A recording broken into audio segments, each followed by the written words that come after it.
mapagpalang umaga po muli sa inyo pong lahat. Good morning po church. Good morning po sa lahat po ng mga sumusubaybay po sa amin. Magmula po dyan sa ating Facebook Live. And again, welcome po sa inyo pong paborito nyo pong programang Impormasyong Pangkalusugan. Our very own health program ng CBBC or ng The Baptist Church CSI. Kaya salamat po sa Panginoon. Muli tayo po nagsama-sama. Again, good morning din po sa ating mahal na pastor, Pastor Hill Laurena.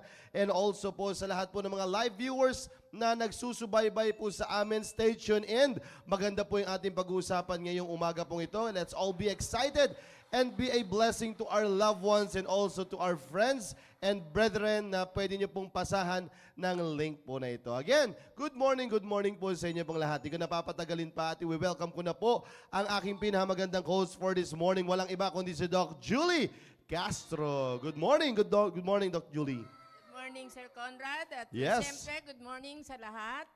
Lalong-lalo na binabati ko na agad ang mga taga-North, South East. and West corners ng ating simbahan. Hello.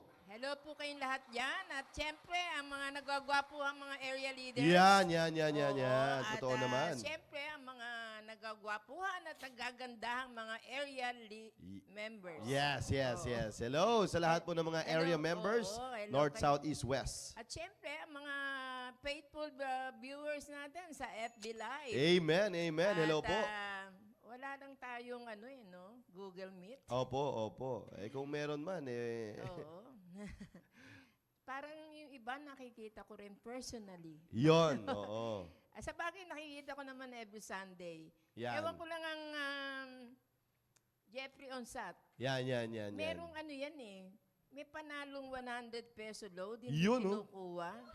Hindi nag-PPM kay Jan Kilayko. Sabi ko, kunin ang Anyway, baka, sino ba leader niyan? Sir Tony. O, bigay na lang kay Tony kung ayaw niyang Yan. Baka sabihin naman nila hindi tayo totoo sa ating sinasabing mga promo. Yon. Oo. Anyway, marami naman nagpasalamat. At syempre, binabati natin ang mga nagse-celebrate ng Ng kanilang- birthday, Oo. yes. Happy birthday po sa lahat po ng mga birthday celebrants. Ngayong araw po na ito, especially to Sir Rafi Giray. Ayan, happy birthday Sir Rafi. Ang ating foreman ng Yes. Baptist Builders. Nawa pagpalain ka pa ng Panginoon at lalo pang lumago ang gawain mo dyan sa Manila West. Yan, oo. Wag mo nang binibigay. Iba, yung siyempre, sana nga ay lumago ang kanyang area. Oo, dyan sa Santa Mesa, sa Pandakan, basta dyan, oo, Santa Ana, yan. Ako naman, binabati ko siya sa kanyang pagiging foreman. Yun, oo. Kasi kailangan din ng wisdom ng Panginoon dyan. Oo naman, syempre Oo. naman. Nakasalalay dyan ang magiging Result result ng kung ano man ang kanyang itatayo. o pinag-aabalahan. Yan, oo. Anyway, maraming salamat at saludo po ako sa inyo, Sir Rafi. Yun. Dahil napakaganda kasama ng ating mahal na pastor, ang ating Baptist Ranch. Oo. Yan. Amen. Maraming salamat po, Sir Rapi, no? At tunay nga na talagang pagpalain ka pa sana ng Panginoon. Binabati ko rin ang aking area. Sobrang saya namin nung Sunday. Wow, amen. Oo. At talaga namang na-reach namin ang aming goal. Goal. Ilan ang goal nyo, ma'am? 100. 100 first-time visitors. Oo. Yan. Wow, amen. Yung natitira sa Victory na. Yun. Okay. Okay. So, ilan ang bisita niya, ma'am, nung last time? Parang nasa 70 eh. 70. Pero counting pa. Yan, Okay. oo. Amen. 70 first-time visitors. Wow. Alright. At yan, dami na pong bumabati kay Sir Rafi sa ating mga, sa ating, tawag nito, comment section box. Batiin natin yung mga natin dyan. Taga Central South. Yan, sila Ma'am Ellen Hermosura. Hello po. Ma'am Lourdes. Hello po, magandang umaga. Dayan Sibayan. Ayan, hello. And also kay Ma'am Davy Quinones Magandang umaga, Ma'am Yang. And also kay Sir Jao, sa inyo pong mga anak po dyan na sobrang babait. Ayan, sila Isaac and Daniel. Ayan, shoutout sa inyong dalawa. And also kay Ma'am Belia Quinones. Ma'am Flor Solomon, all the way from Japan. Ayan, happy snowing dyan sa Japan po. And also kay Ma'am Sir Jeffrey Onsat, hello po. Magandang umaga, avid viewer talaga natin ito. Wala yata na palampas na episode to Sir Jeffrey Onsat eh.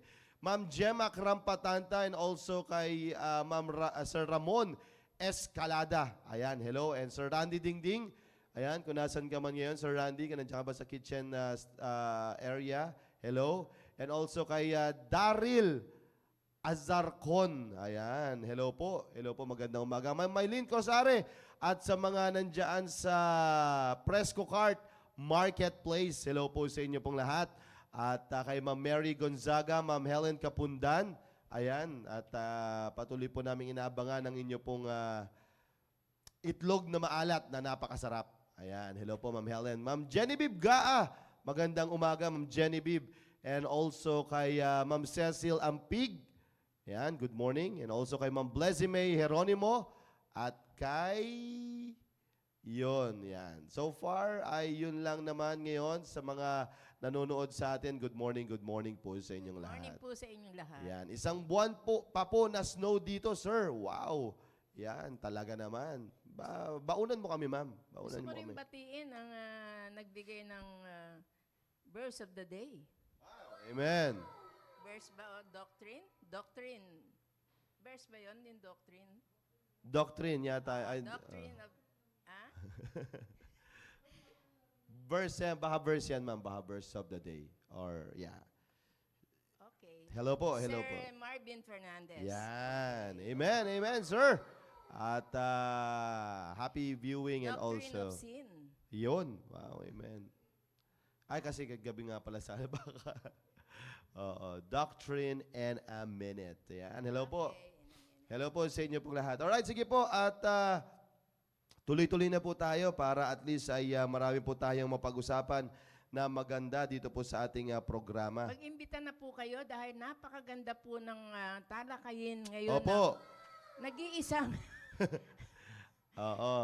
Totoo po yan. Kaya supposedly si Ma'am Doc Lani po ngayon, sa kasalukuyang meron daw po siyang lakad at meron po siyang gagawing importante at sabi niya emergency daw. Yun. Okay. So, kaya ako po muna ngayon ang magdi-discuss para po sa inyo para mabigyan po natin kayo ng karagdagang impormasyon patungkol po sa mga bagay-bagay na dapat nating malaman patungkol po sa ating kalusugan. Last time, tinalakay ko po yung patungkol po sa Yakult. Ayan, or sinasabi nating probiotics. Yan, sinabi ko po sa inyo yan at inalam po natin kung ilan ang dapat nating inumin kada araw. Ayan. Nakausap ko ang CEO Ay! ng, ano ang tawag nila doon? Sir Dandan. Opo. Oo, dahil magpapadala raw siya ng marami dito mga probiotics. Yun! na, Talaga na naman. kanyang mga... CEO ng World Premiere. Oh, yun, Yan. World Premiere. Yan po, kung gusto niyo po talagang magkaalaman talaga sa mga pro at prebiotics na yan, nako, pumunta lang po kayo kay Sir Dandan. Ayan. Oo. Talagang minaster niya na po yan. Kahit po nakapikit, talagang alam Kahit na alam niya na tulog po yan. Oo. may explain niya ang Oo, mga ano. talaga naman. At ang maganda Buhay dun sa- niya na yan eh. At ang maganda dun sa kanyang products, may stem cell. Oo, yun, talaga naman. Marami po yan, mga tablets, juices, kape na punong-puno ng probiotics, chia seed. Naku, kung ano naman pinagsasabi niya Sir Dandan. Kaya, nako, lapit lang po kayo sa kanya, no? Siguro minsan maanyayahan natin yan dito. Ay, naanyayahan na natin yan before. Oo, si Sir Dandan. Kaya doon ko nga naintindihan yung healthy gut. Oo. Siya pala nag-discuss sa atin yan. Actually, in-invite ko siya, pero baka very busy yan. Alam mo tao naman yan. yan. Parang Ay, araw-araw. CEO yan eh. Oo, parang araw-araw nag-iiba. Ano tawag doon yung pumupunta ka sa ibang ano? Bansa. Hindi, dito Ay, lang. ibang lugar. Ah, palaging gano'n ang kanyang... Oo. Traveler yan eh, si Sir Dandan. Kaya, ngayon, ito, wala na naman siya. Sa ibang ano naman yata, may meeting na naman. Kaya busy talaga pag mga ganyang mga Baka CEO. ang dinig niya kasi sa akin, Monday. Baka Ah. nagdala ka kahapon. Sabi ko Tuesday. Tuesday tayo, Sir Dan. Okay? Kaya, Ma'am Tintin, Yan, baka pwede mo pahabol available dito. pa ang oras para maano namin ang probiotic. Probiotics ni Sir Dandan. Alright, so again, kahapon ay yung mga last time na diniscuss ko po patungkol po yan sa probiotic, yung Yakult, kung ilan po yung dapat nating inumin, ano ba yung mga dapat nating makita dyan sa Yakult na yan. Sabi ko nga po, ang isang tao ay kinakailangan lang po ng 20 to 25 grams ng sugar in a day. At ang Yakult po na yan is nagko-contain po ng 10 grams sa isang botelya. Kaya mag-ingat po tayo at maging mapagmatsyag tayo. Maganda ang Yakult, maganda talaga siya sa ating gut, pero kinakailangan natin maging mapagmatsyag sa pag-inom po na yan. Lalong-lalo na sa mga chikiting po natin or sa mga bata natin sa bahay. Kaya dapat ay tignan po ninyo kung nakakailang bote na ba sila. Oo. Tapos, siyempre, sa kadahilanan na mataas yung content ng sugar na yon, nung original flavor, ay gumawa po ang Yakult ng light. Alright? Yakult light naman. So, yan po ay nagko-contain ng 3 grams naman. Yan. So, 3 grams of sugar lang po yan. Pero, same pa rin ng kino-contain ng mga probiotics. So, ganyan po yan. So, kumbaga hindi na natin ito sinisiraan yung Yakult. Kumbaga ini-educate namin kayo para at least malaman po ninyo hanggang kailan lang. Marami nga nagpasalamat nung ano na yun topic po na yun. Marami pong natuto sa ano na yun, sa program po na yun. Ganun pala raw yun. Oo, ganun daw pala yun. Dapat ay tinitignan ang content. Alright?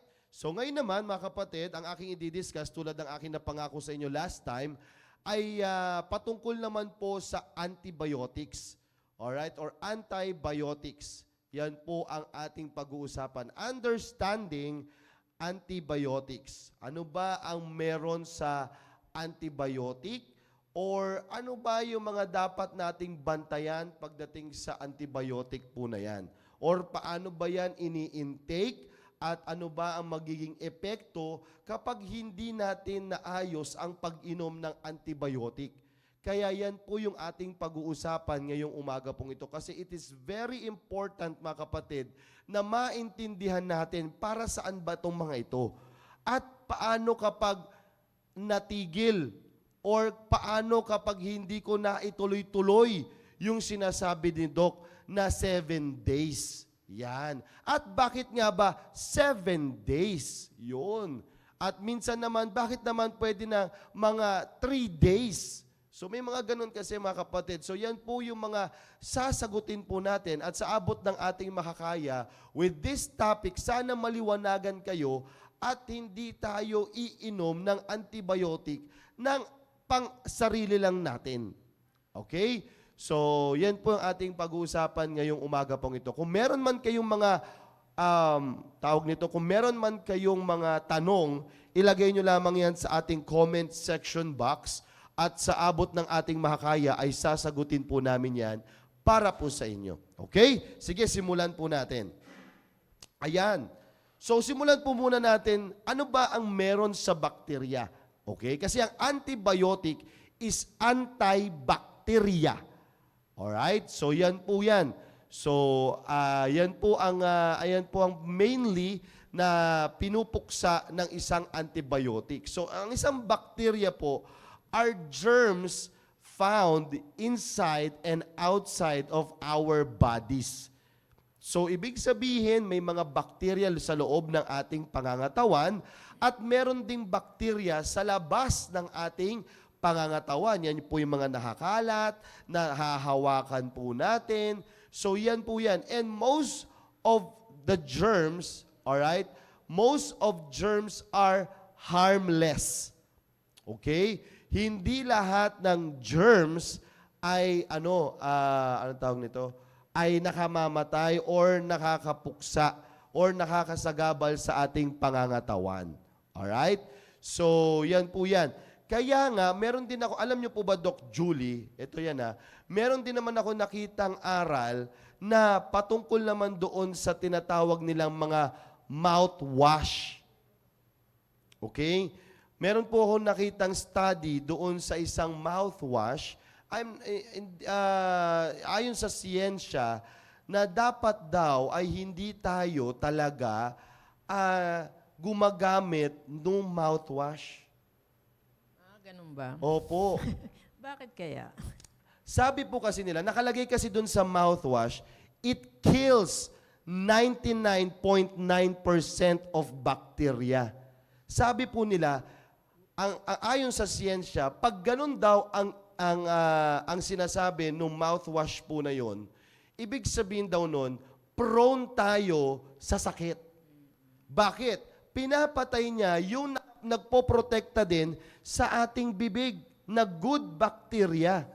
So 99.9%, 1% na lang ang natitira sa'yo na poprotekta sa iyong bibig. Yan ang sabi. Kaya nga, yun po ngayon, sabi ngayon sa siyensya, mga kapatid. Hindi ko napapangalanan yung ano na yun, yung mouthwash po na yun. Pero pag yun ang ginagamit mo araw-araw, it kills the good bacteria as well or the normal flora inside our mouth. Kaya nga ang sabi po nila, alright, ang sabi po nila is what? Ang pinakamaganda at natural mong pwedeng gawin sa pangmumog ng iyong bibig is the normal water and salt lamang. Na sinasabi ni Doc Lani, Yes. diba? Water and salt lamang ay pwede na po yun. Hindi yun papatayin yung mga normal or good bacteria sa ating bibig. Kaya nga madalas po na parang minsan kapag ikaw ay nagma-mouthwash, you feel dehydrated, you feel na parang sobrang dry ng iyong bibig. Kasi nga, it kills the normal flora of our mouth as well. Totoo po yun. Talagang breath freshening talaga siya eh. Totoo talaga yun. Talagang gaganda ang iyong ano. Pero sabi nga, ayon sa study, no, ay talagang medyo hindi maganda sa ating bibig. Because sabi nga, it kills 99.9% of the bacteria sa ating mouth. Sabi nga natin kailangan pa rin natin nung bacteria. Alright? Para nag-post yata yung picture natin, sir, sa video. Ayan. Kanina pa. Oo. Ayan. So, I hope na nakuha nyo po yun, no? Kaya ko lang yan napahapyawan para magkaroon kayo ng idea patungkol po doon sa ating bacteria. Okay? So, para at least makita nyo po yung bacteria po na yan, na normal po yan. Sabi nga kanina doon sa slide there are some germs found inside and outside our bodies. And most of the germs are what? Harmless. Hindi naman po siya talaga nakakasagabal or nakakadulot ng sakit sa ating pangangatawan. Because, again, there are some good bacterias na kinakailangan natin. So, again, ang pinakamaganda if you are magmumumog po kayo, water and salt, mas maganda na po yun. Rather than yung sinasabi po nilang kills 99.9%. Ang mahal pa naman. Mahal. Talaga. Ang mahal pa naman noon, mga kapatid, no? Kung tutusin, it will cost you, I think, mga 300 or 200, mga ganyan. So, how about yung sinasabi natin warm salt na lang, di ba? Or salt and water, all goods na po yun. Okay? Toothbrush and then warm salt water, and that's it. Maganda na po yun. Alright? Some are helpful to humans. However, bacteria can use infections like streptococcal bacteria, strep throat, and urinary tract infections. Yun na po yan. Yan na po yung mga yan na po yung mga pinapangalanan po nila na nagkakos ng mga bacteria po sa ating pangatawan. Kasi ang bacteria, kapag hindi po or nasobrahan sa dami, ay hindi rin po maganda. Alright? So I hope na nakuha niyo po yan. Next po tayo. Alright. Now, what is antibiotics? So antibiotics are drugs that kill certain kinds of germs called bacteria. And also, pipigilan nila na dumami po ito. Okay? Yan po ang layunin ng antibiotics. And antibiotics are critical tool for preventing and treating infections caused by specific bacteria in people, animals, crops. In healthcare, antibiotics are one of the most powerful drug for fighting life-threatening bacterial infection. So ganito po yan mga kapatid. Yung antibiotics po, hindi po lahat ng antibiotic ay susugpuin niya po ang isang bakterya. Okay? Merong certain or merong specific na antibiotic para sa isang specific na bakterya. Okay? Naunawaan niyo po yun? Like for example, ang amoxicillin. Yan. Amoxicillin po ay, ano po yan? Meron lang po yung certain bacteria na papatayin. Like for example, yung strep, yung sinasabing streptococcal bacteria, hindi mo siya pwedeng inuman parang amoxicillin lang. Meron siyang specific po talaga. Okay? Meron siyang specific na bacteria na susugpuin. Like may mga, ano pa ba yung mga, cloxacillin. Yan. Cloxacillin. Meron pang mga iba't ibang mga antibiotics. Again, para lang makuha po ninyo, merong certain antibiotic or merong specific na antibiotic para sa isang bakterya. Okay? I hope na nauunawaan nyo po yun. Kaya nga, ito po yan. Yung virus naman, hindi niya po susugpuin ito. Okay? Viruses are germs different from bacteria. They cause infections such as colds and flu. Antibiotics do not treat infections caused by viruses. Kaya nga yung simpleng ubo at sipon natin, mga kapatid, hindi po yan, alin? Hindi po yan dapat iniinuman agad-agaran ng antibiotic. Kasi, ito po yan. Usually, ang virus po, it is a self-limiting organism. It is a self-limiting virus. Ibig sabihin po, meron po siyang hangganan. Nakuha niyo po yun? Mamamatay at mamamatay po talaga ang isang virus. Okay? Not unless na malakas na virus po talaga yan. So like for example, yung cold at flu, yung ubo at sipon, mga kapatid, pag yan ay tumagal na ng more than 3 days, merong iba yan. Merong certain yan na pwedeng maging bakterya na. Kaya ngayon na yung sinasabi ng mga doktor na, okay, iinuman mo na yan ng antibiotic. Pero kapag 3 days pa lang at iniinuman mo na agad ng antibiotic at lagi mong ginagawa yun, nako, it is very dangerous po, mga kapatid, no? Kaya nga, yan po yung dapat po nating malaman. Again, kapag virus po ang sakit po natin, like for example, dengue, hindi po yan iniinuman ng antibiotic, mga kapatid. Kasi bakit? It is a virus. Dengue virus. Okay? Like for example, COVID. COVID virus. Wala pong antibacteria po doon.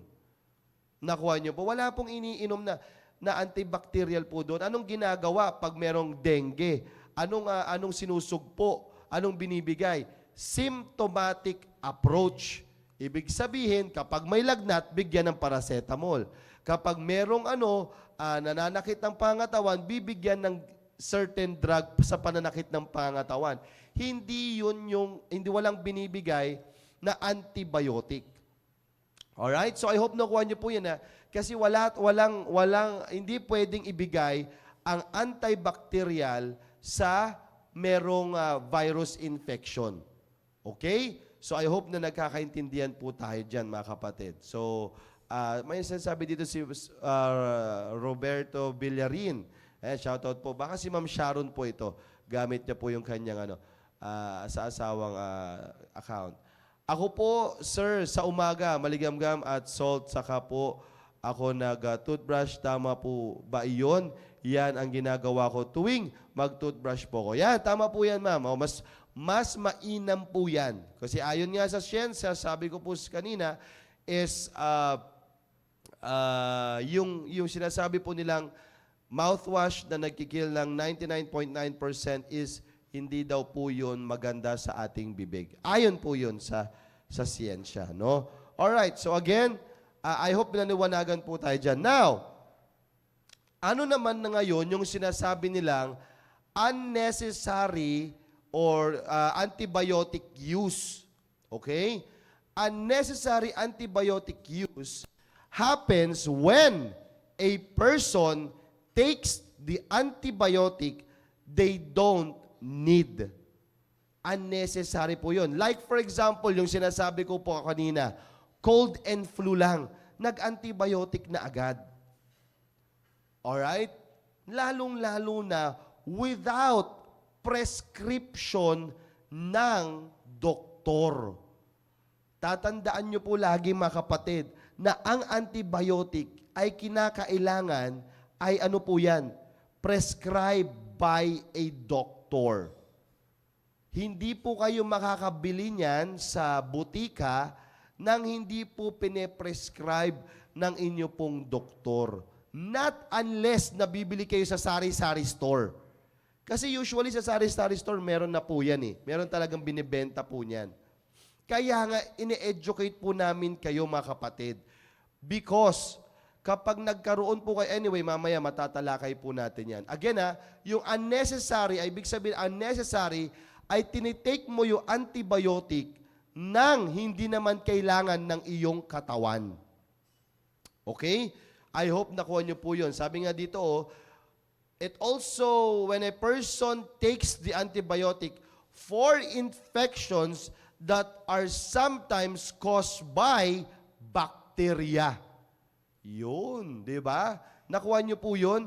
Kaya nga, yan po, caused by bacteria that do not always need antibiotics. Meron kasi mga bacterial infection na hindi naman kinakailangan ng antibiotic, mga kapatid. Nakuha niyo po. Kaya nga, kinakailangan talagang prescribed by a doctor. Kaya nga minsan makikita nila yan, minsan may sugat lang sa paa. Kung umiinom na agad ng antibiotic, iinom siya ng isang pirasong antibiotic para daw hindi magkaroon ng impeksyon. Naku mga kapatid, maling-mali po yun. Maling-maling kaugalian po yun. May mga ganun pong tao. Iinom ng antibiotic. Pag nagkaroon, nakita na namamaga yung kanyang namamaga yung kanyang paa sa sugat. Iinom lang siya ng mga 2 antibiotic and then that's it. Para daw hindi magkaroon ng impeksyon. Tama naman po yung rason para hindi magkaroon ng impeksyon. Pero mali yung kapamaraanan ng pag-inom ng antibiotic. Saka ang body natin, may sariling yan, na Susog po. susog po. Hindi muna kailangan na uminom tayo ng mga antibiotics dahil meron na tayong, may mga tayo na lalaban na sa katawan natin.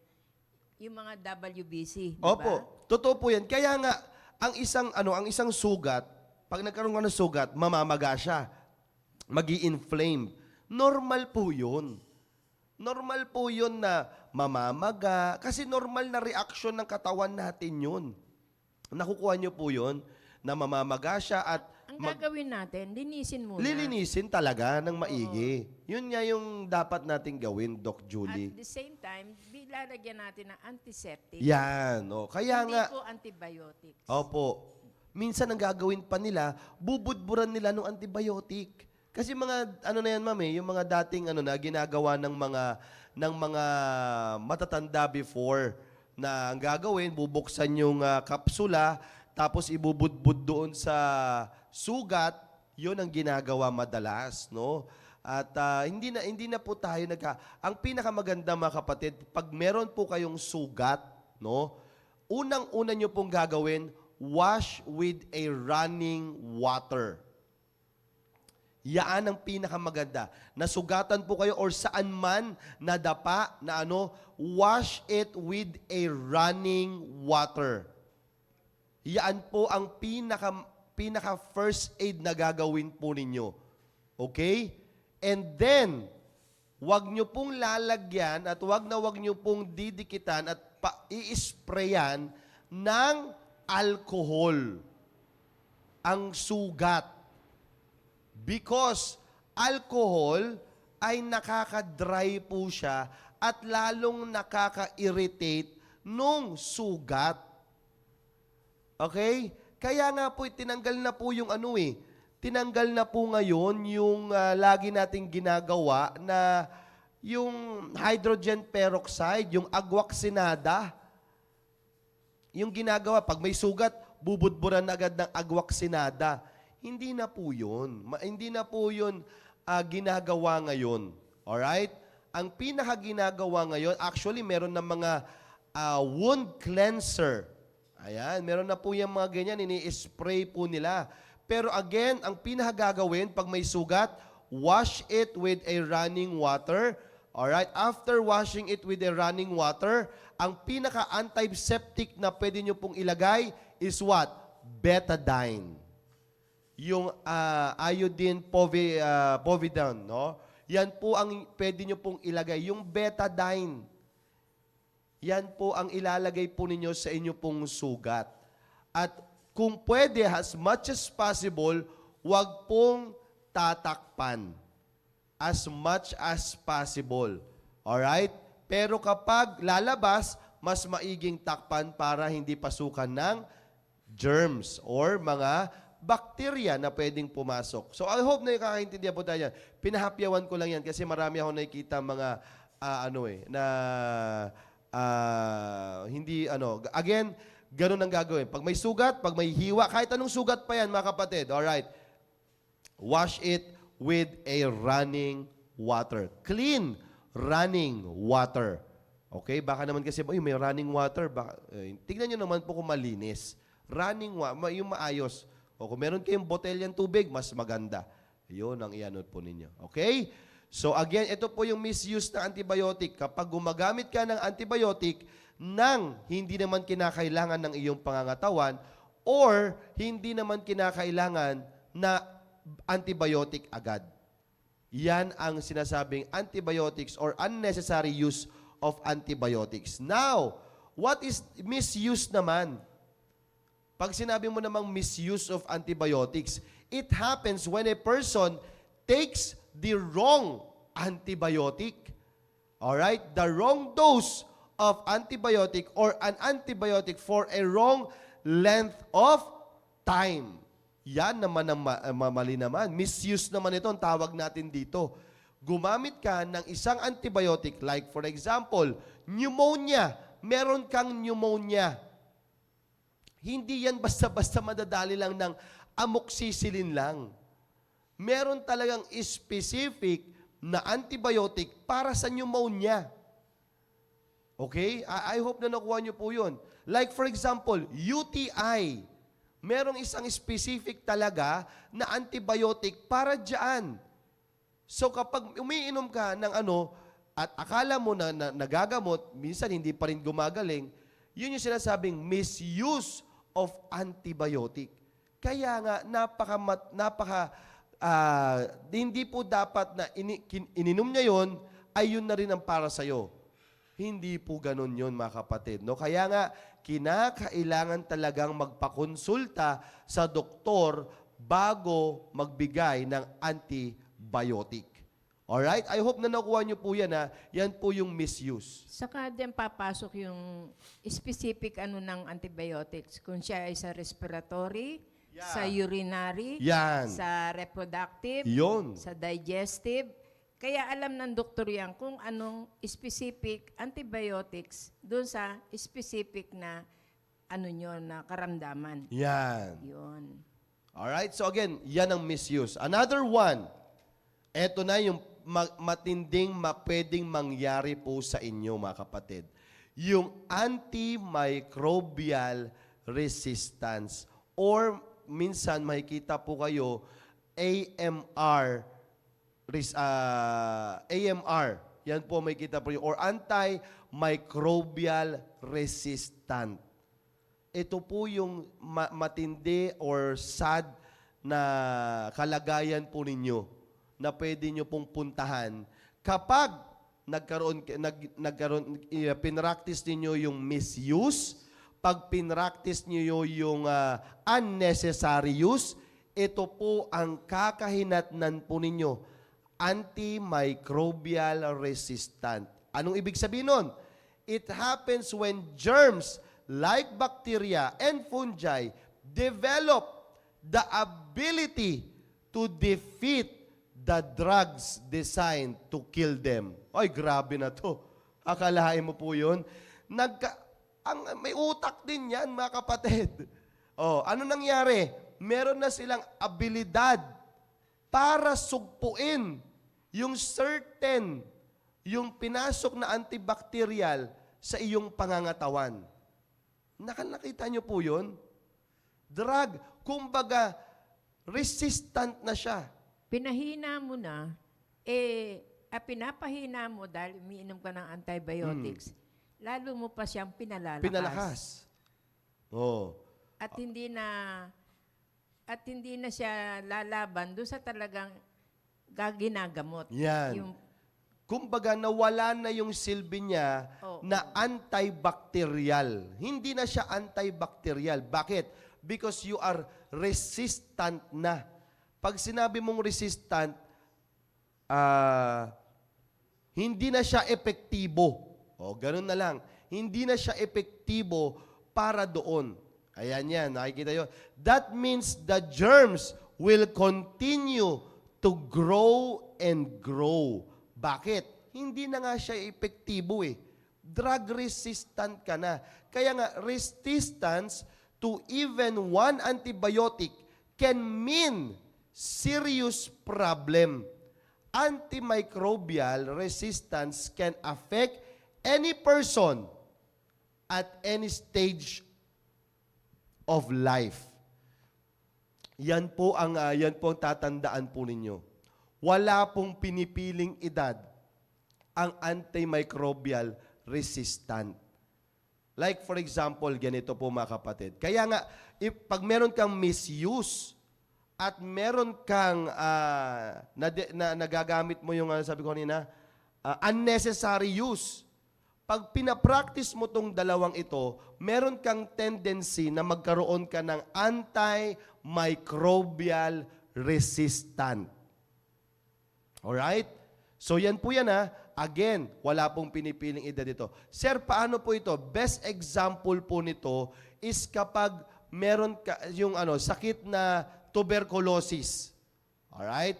Yung sakit na TB, mga kapatid. Kaya nga, ito po yan ha, para makita nyo po yung bigat po nito nung sinasabi po nating antimicrobial resistant.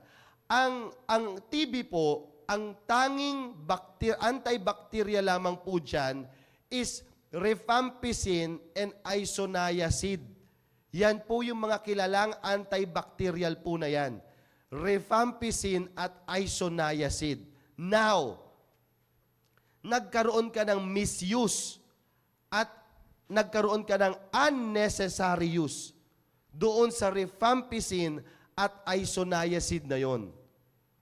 Yan po ang kilala na antibacterial. Now, mga kapatid, pag tinigil mo yan at hininto mo ng hindi pa tama, alright? Nagkaroon ka ng antimicrobial resistant doon sa rifampicin at isoniazid. Tanong, ano pang magpapagaling sa TB mo? Yun yung sinasabi natin that it could lead to death. Yan po yung sinasabi ko po sa inyo, mga kapatid.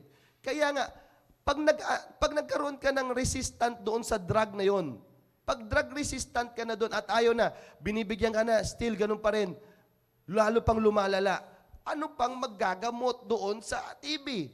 Yun na yung pinakasikat, yun na yung pinakakilalang gamot para sa ano. Resistant ka na doon. Example lang po yun, mga kapatid. Mag-iintay ka na. Wala na. Mag-iintay ka na lang ng kahantungan mo.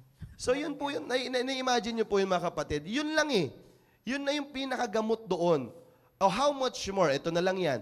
Paano na lang kung, ito yan ha, sa mga ginagawang candy ang amoxicillin. Alright. Pag naging drug resistant ka sa amoxicillin, ang dami pong pinapatay ng bakterya ng amoxicillin, mga kapatid. Marami pong marami pong paggamit po niyan. Pero, pag naging drug resistant ka na sa amoxicillin, ano pa ang papatay doon sa certain drug na yon, na certain bacteria na yon? Wala na. Nakuha niyo po yun? Lalala yung sakit.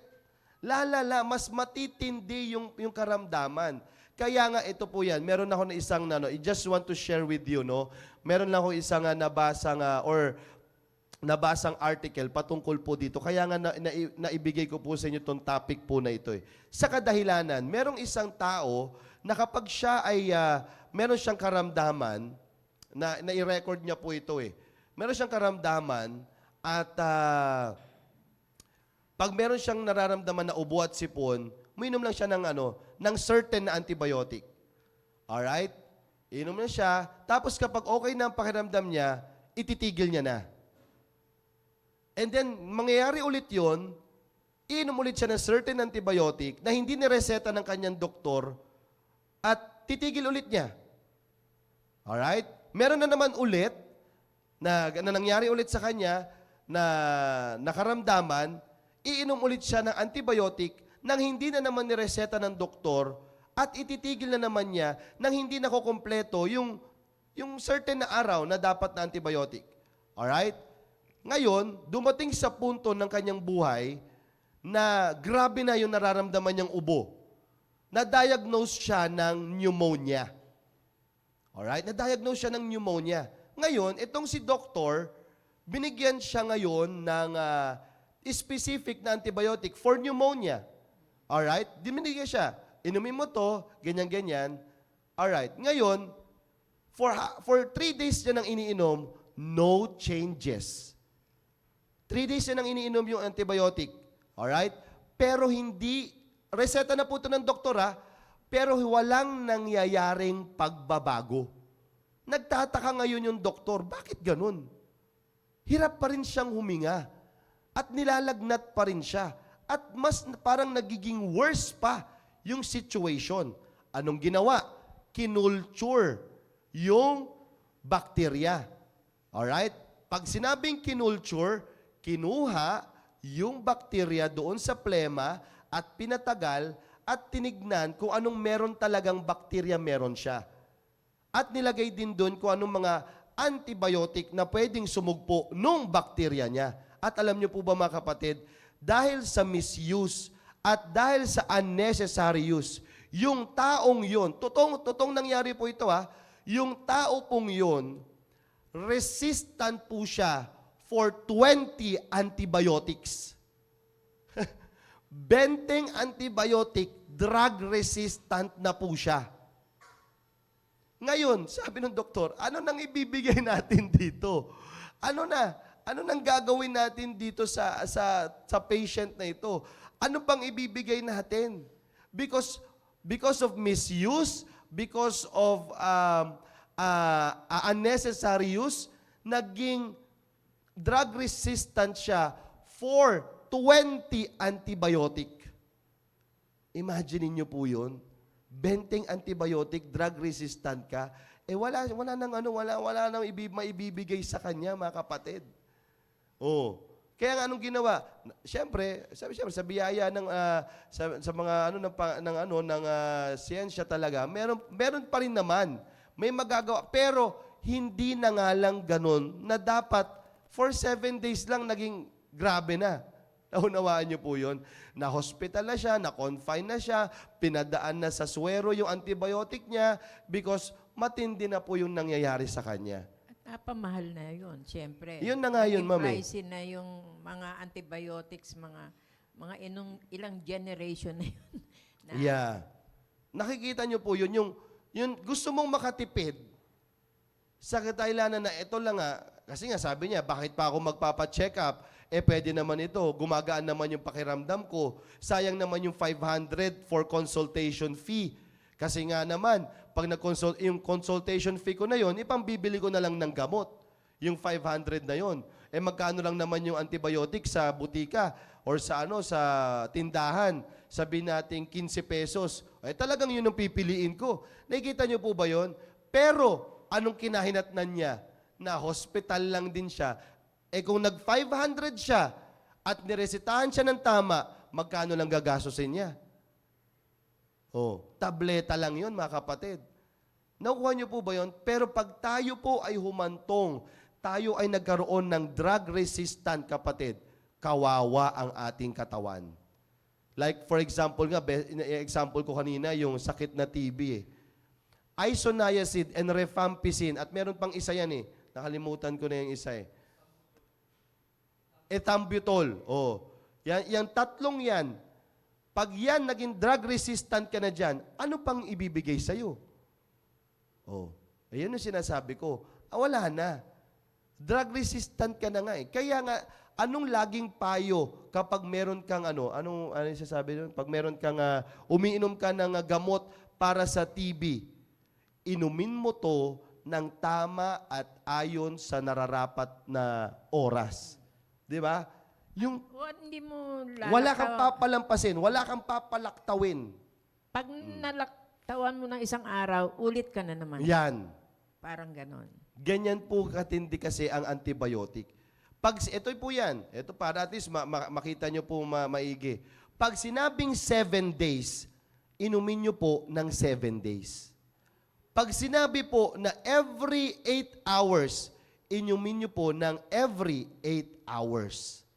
Kasi bakit? Yung 8 hours po na yon, na time span, yan po yung effectivity ng gamot, ng isang tableta.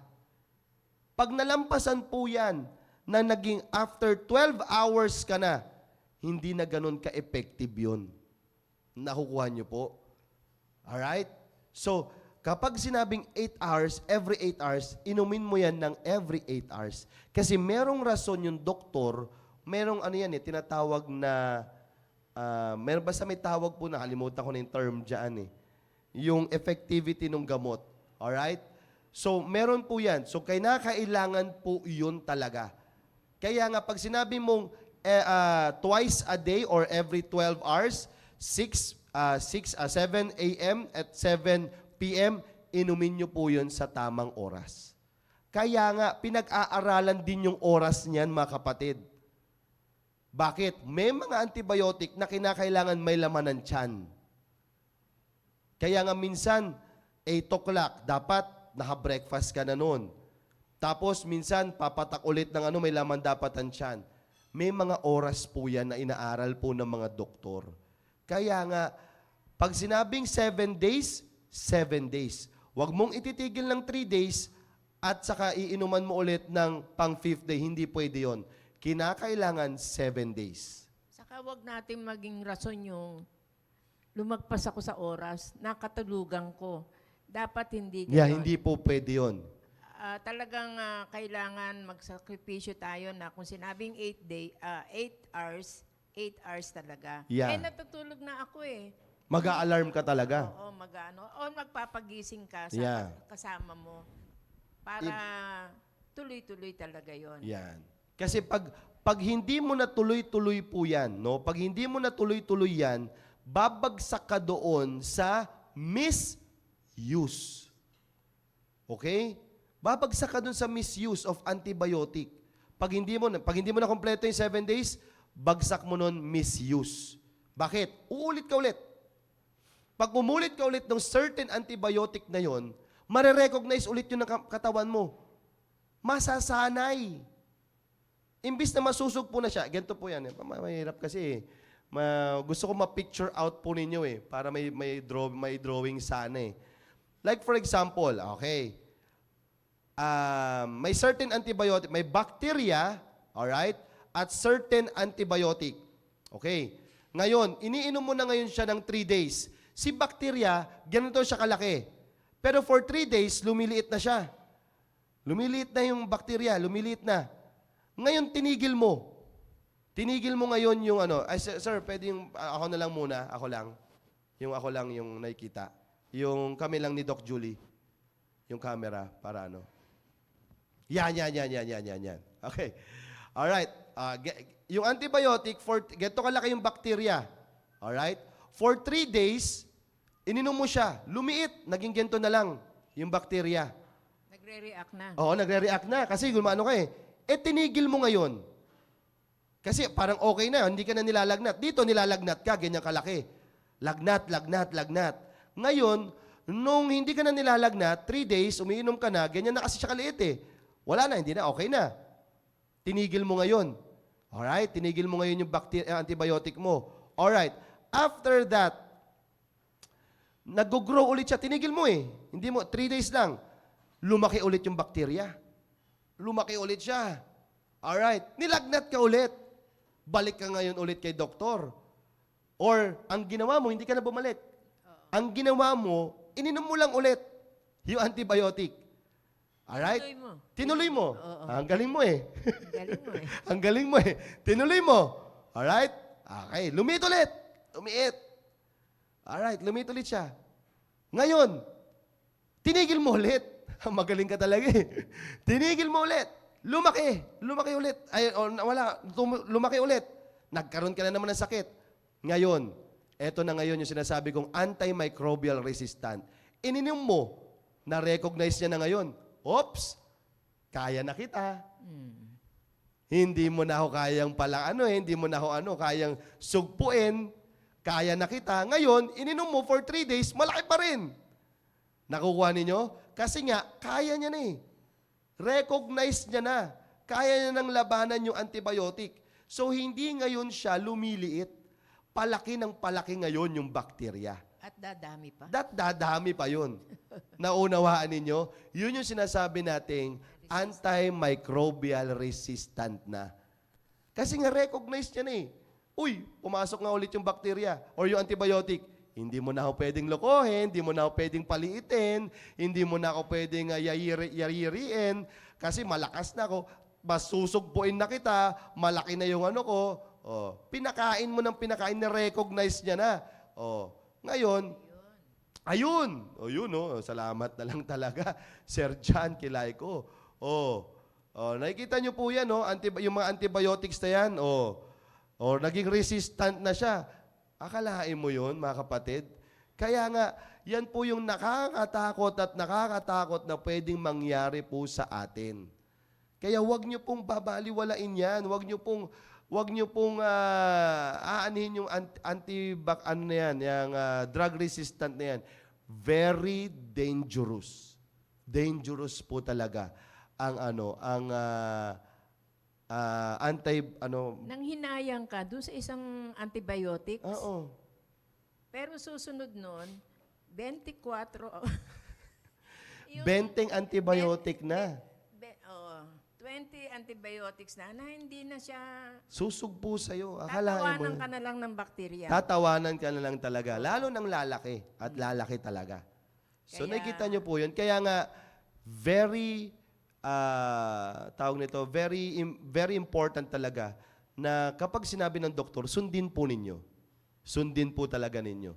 Huwag kayong mapapalagay dahil gumagaling na kayo. For 3 days kasi for sure yan, gagaling ka na Gaganda na yung pakiramdam mo. Okay na yung pakiramdam ko. Titigil mo na ngayon yan. Lalo na kapag ang binili mo lang, kaya nga ito mga tindi yan kunyari binigay sa'yo 21 tablets. Ang binili mo lang ay kalahati lang. Doon pa lang sa kalahati, gumaling ka na. Kaya nga dapat, pag sinabing 21, bilhin mo ng 21. Alright? Pag sinabi ko nilang bilang, yun ang bilhin mo. Huwag mong bibilhin yung kalahati para alam mo na uubusin mo yun. Nakuha ninyo? Alright. So, At ang ano ko diyan, kunyari, natapos nyo na, balik pa rin po kayo sa doktor. yan ang mas maganda. Kasi sasabihin niya kung okay ka na or it's either dadagdagan pa niya or papalitan niya or hinto nyo na. Yun. Yun ang ano no. Kasi mas maganda kung sigurado tayo na naging effective yung binigay na antibiotic sa atin. Kasi nga, para sa pag balik ulit man ng ganung ubusipon natin, ay hindi na ganun ka lala. Hindi alam na agad kung ano ang ibibigay na antibiotics. Yun lang kasi medyo pagka ano na, ang sarili na nga natin ang nasusunod eh. Oo. Yan. Sir, natigil ulit yung picture namin. Ayan. Sabi nga dito, ayan o, tapusin pa rin ang antibiotic in 7 days. Yan. Sir Conrad, sa mga antibiotics, nalilesen po ba ang effectivity nito kung generic lang ang gagamitin?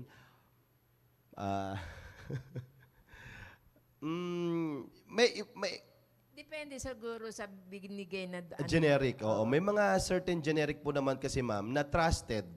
Kaya nga 'di ba ma'am may mga ang tawag nito, yung generica or may mga ano na 'yan.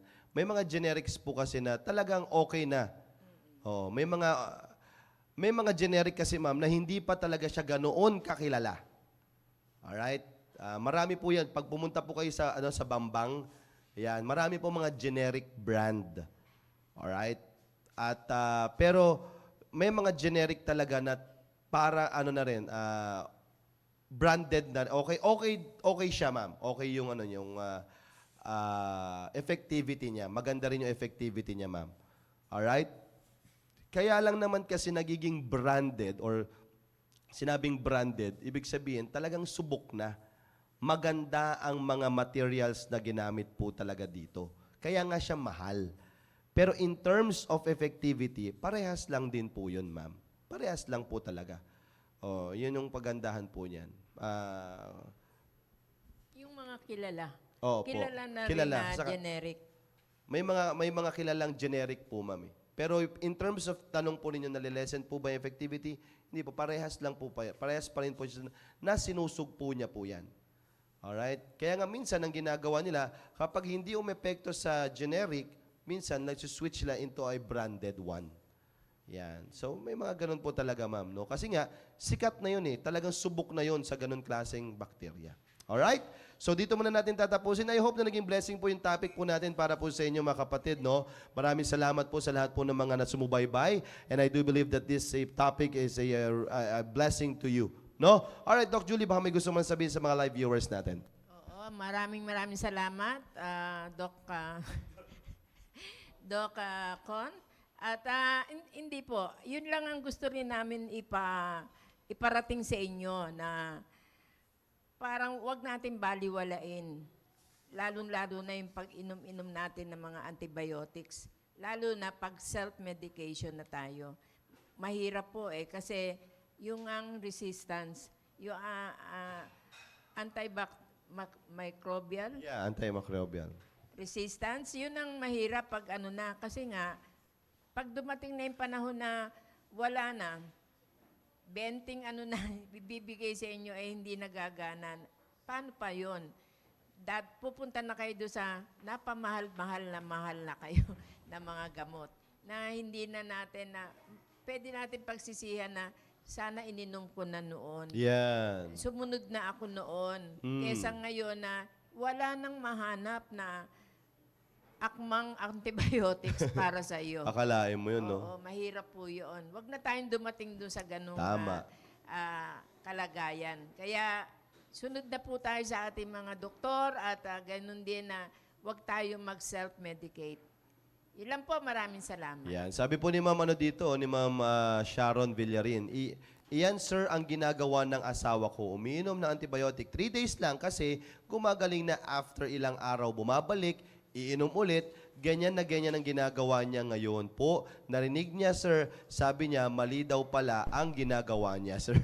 May natutunan na siya kasi noon, ayaw makinig sa akin, sir. Ayan, salamat po. Kaya sabi niya dito, sir, natutuwa ako, malaking blessing talaga, sir. Amen, amen. Maraming salamat naman po sa Panginoon at naging blessing po kami para po sa inyo. Kaya mga kapatid, maganda, iba ang may alam. Yan ang lagi po namin sinasabi po sa inyo. Kaya maraming salamat po sa lahat po ng mga natulungan po namin ngayong araw po na ito. At mamaya, mas matutulungan po rin kayo ng programang The Baptist Lunch. Mag-tune in po kayo dyan. Maganda po yung mga tatalakayan dyan para po sa inyo. Kaya, wag po kayong aalis dyan. Susunod na po ang The Baptist Lunch. Again, have a great day and have a blessed day to you all.